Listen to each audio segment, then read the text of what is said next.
Alors, je voudrais qu'on prenne en direct Maître William Julier qui est avec nous. Bonjour Maître, merci d'avoir accepté notre invitation. On a besoin de vous pour éclaircir un petit peu tout cela. Je le disais, vous êtes avocat Bonjour. spécialisé en droit pénal international.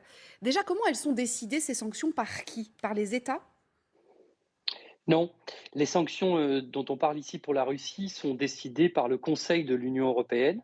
Mhm. Ce sont des décisions et des sanctions qui sont politiques. Ce ne sont pas des sanctions ni pénales, ni même des sanctions très juridiques. Ce sont des sanctions qui sont décidées dans le cadre de la politique extérieure de la sécurité commune de l'Union européenne. Et ce sont des décisions qui sont prises par le Conseil de l'Union européenne. Alors évidemment, il y a un vote des États membres, Mm. mais c'est le Conseil de l'Union européenne qui vote ces textes, ces décisions, et qui ensuite vont être d'effet direct dans l'ensemble de l'Union européenne. Et D'accord. il n'y a besoin d'aucune norme nationale dans chaque pays pour que ces sanctions deviennent effectives. Les gels notamment des actifs pardon, les interdictions de commercer, les interdictions également de se rendre sur le territoire de l'Union européenne, parce que les personnes qui sont frappées par les sanctions sont également interdites de se rendre sur le territoire des États de l'Union européenne, sauf s'ils en ont la nationalité, eh bien, sont directement applicables au sein des États. Mais pardon, elles sont basées sur quoi ces décisions-là? C'est totalement arbitraire. Je reprends l'exemple de cette femme. Je ne sais pas si vous étiez déjà connecté avec nous tout à l'heure, mais cette femme qui a été la femme Brièvement, d'un je connais le oligarque, cas. qui a divorcé il y a bien longtemps. Ses deux enfants sont nés en France et sont français. Elle vit en France depuis des années et des années. Et elle se retrouve avec sa carte bloquée alors qu'elle vit, comme tout le monde, Absolument. dans un appartement en France, quoi. Alors, ce n'est pas l'arbitraire total. Les sanctions qui sont décidées le sont avec une motivation tout de même juridique. Il y a différentes catégories de sanctions qui ont été élaborées, qui ont été créées au Mm. fur et à mesure du temps, qui portent d'ailleurs des lettres. Et vous êtes sanctionné lorsque vous êtes un individu au titre de l'une ou plusieurs de ces catégories. Les premières catégories, par exemple, c'était ceux des individus qui étaient considérés comme ayant pris part au projet et puis ensuite à la réalisation des événements en Crimée, de l'annexion de la Crimée. Ensuite, il y a eu une autre vague de sanctions qui a frappé ceux dont on estime qu'ils étaient suffisamment proches du gouvernement russe pour en bénéficier ou le soutenir.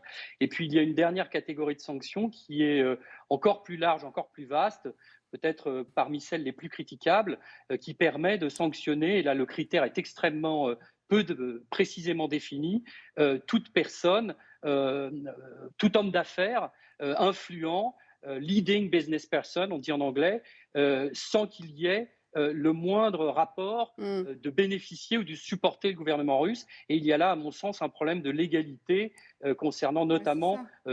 ce critère-là qui est porté Euh, dans un certain nombre de recours de contestation, Alors notamment voilà, devant la c'est la Cour question que européenne j'allais de vous poser. justice. Est-ce qu'il y a des recours? Donc vous venez d'y répondre. Absolument. Juste dernière question, puisque Catherine l'évoquait juste avant qu'on soit en direct avec vous. Ces fonds-là, on est d'accord qu'ils sont bloqués, mais ils ne sont pas réquisitionnés. Je vous pose la question parce que je crois que c'est les États-Unis qui avaient dit ah ben, on va s'en servir pour les envoyer en Ukraine et financer la guerre en Non, Ukraine.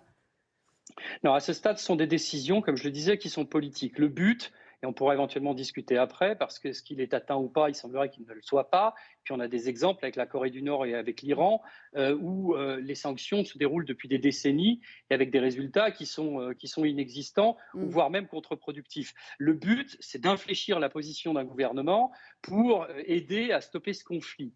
Il n'y a aucune saisie en tant que telle avec une confiscation. Ce D'accord. sont des gels d'actifs, uniquement des gels, avec en effet une durée qui doit être renouvelée tous les 6 mois, mais il n'y a aucune confiscation en D'accord. l'état. Ah oui, il y a une Ces durée. décisions sont des décisions de gel. Il y a Une des du- durées et on peut a priori être retiré de la liste, non seulement parce qu'on fait des recours, mais également parce qu'il y aura une décision du Conseil de ne pas renouveler Mm. les sanctions contre un individu en particulier. Dernière toute petite question, vous parliez de ces individus. Pourquoi, dans ce cas, des Français, par exemple, qui auraient fait du business avec le gouvernement russe ou des entreprises nationales en Russie, vous voyez à qui je Absolument. peux penser, par exemple, Monsieur Fillon, Oui, pourquoi oui. ces gens-là, alors il a démissionné depuis, mais pourquoi ces gens-là ne sont pas inquiétés?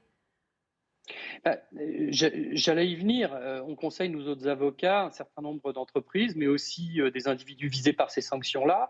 Et ce que vous dites est absolument pertinent. Un des arguments que nous soulevons lorsqu'il s'agit de critiquer ces sanctions est celui de la violation du principe, qui est un principe européen fondamental, de non-discrimination. Hmm. Je vous parlais de cette catégorie, la dernière, qui est de dire n'importe quel homme d'affaires ou n'importe quelle personne morale importante Et le critère, c'est de contribuer à l'économie russe. C'est-à-dire que n'importe qui paye des impôts importants en Russie peut être sur cette liste.